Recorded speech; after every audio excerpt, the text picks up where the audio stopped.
If you're new to snake, there's a few terms that we as snake breeders use that might sound a bit funny to you guys. So we're going to touch base today on some of those topics. The first one is alien heads, and what do we exactly mean if we speak about alien heads. So alien heads are actually the small defined markings that is on especially ball python combos and clown ball python combos, normally forming at the side of the snake, of the patterning of the snake itself. Why we call it alien heads, as you guys can see, is the markings almost forms an alien-like form in a sense. As you guys can see, is here's the mouth part, and we've got the two eyes on the top patterning, and of course we've got the outline patterning forming basically the frame of the alien.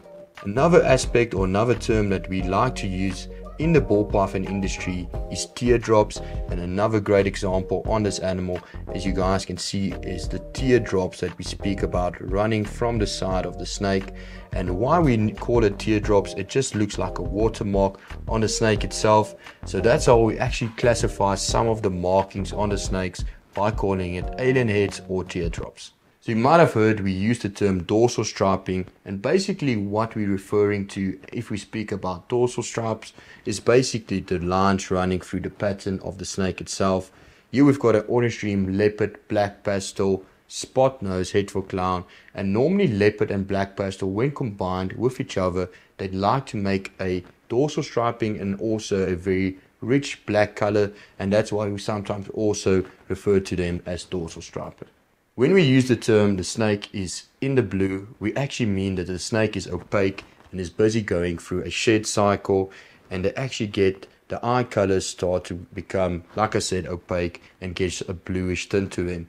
This actually means is that the snake is growing, it's going through a shed cycles. So shed cycles indicates growth in your snakes. So like us and humans, we don't maintain the same clothing size throughout our lifespan. The same exactly with the snake. As they mature, they will shed a bit less frequently, but as hatchlings they shed quite often. So you might have heard us speak about the cloaca of the snake, and that is basically where the genitals of the snake itself is. This is where the snakes defecate, and also where all of the breeding takes place. So basically, that's in short what the cloaca is. You'll also hear the term locks or copulations. So basically a lock is when snakes are breeding.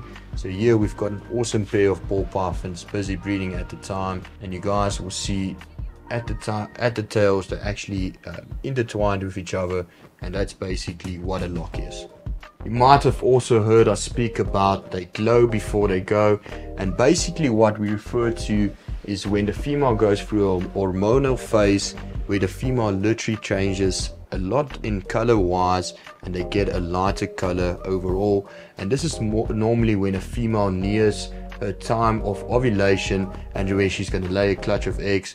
So the term glow before they go just physically means a change in the female's body color. Sometimes you might hear us say that the snakes are running, but obviously you guys know the snakes can't run, they don't have any legs. We're actually just referring that the snakes are moving very fast. I hope you guys enjoyed some of these terms that we use. If you've got any other questions, comment down below.